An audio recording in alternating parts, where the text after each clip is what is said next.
2023 में पाकिस्तान के pharma sector की आमदन 42% कम हो गई। सरमाया कारी की लागत में इजाफा और मुनाफा कमाने की सलाहियत में कमी बुनियादी असबाब बताए जा रहे हैं। पाकिस्तान में फार्मा सेक्टर की लिस्टेड कंपनियों की आमदनी में जनवरी 2023 से दिसंबर 2023 के दौरान 42% यानी 7 अरब 90 करोड़ रुपए तक कमी वाक़ई हुई।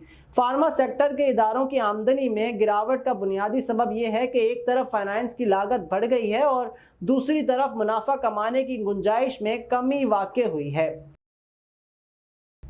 टॉप लाइन सिक्योरिटीज की रिपोर्ट में बताया गया है कि 2023 में बुलंद आमदनी यानी बुलंद कीमतों की बदौलत 17% इजाफे यानी 27 अरब 45 करोड़ रुपए के बावजूद फार्मा सेक्टर के इदारे ग्रास मार्जिन बरकरार रखने में नाकाम रहे। याद रहे कि मई 2023 में हुकूमत ने फार्मा सेक्टर के इदारों को सिर्फ एक बार बुनियादी अहमियत की हामिल दवाइयों की ज़्यादा से ज़्यादा कीमत फ़रोख्त में कंज्यूमर प्राइस इंडेक्स के 70% तक इजाफे यानी 14% की हद के साथ की मंजूरी दी थी।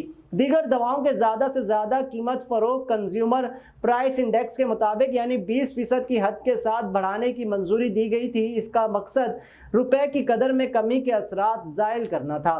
दवाओं की कीमत में इजाफे के बावजूद फार्मा कंपनियां खाम मुनाफा बरकरार रखने में नाकाम रहीं। 2022 में खाम मुनाफा 30% था जो 2023 में 26% रह गया। टॉप लाइन सिक्योरिटीज की रिपोर्ट में मजीद बताया गया कि रुपए की कदर में 20% कमी, अफरात ज़र की औसत शरह 31% और फाइनेंस की लागत में 55% यानी 7 अरब 70 करोड़ रुपए इजाफे के बाइस फार्मा कंपनियों की आमदनी पर शदीद मनफी असरात मुरतब हुए और मुनाफा कमाने की सलाहियत घट गई।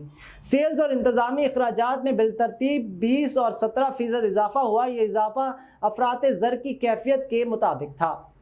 रिपोर्ट में बताया गया है कि फरवरी 2024 में हुकूमत ने नागज़ीर ना समझी जाने वाली दवाइयों की डी रेगुलेशन की मंजूरी दी, जिसके नतीजे में फार्मा कंपनियों के मुनाफे में इजाफे की तवक्को है। बिलखसूस नागज़ीर ना करार पाने वाली दवाएं फ़रोख्त करने वाली कंपनियों के लिए ये अहम होगा। इस सूरत में फार्मा कंपनियां लागत में इजाफे की सूरत में किसी हद का सामना किए बगैर कीमतें फ़रोख्त बढ़ा सकेंगी।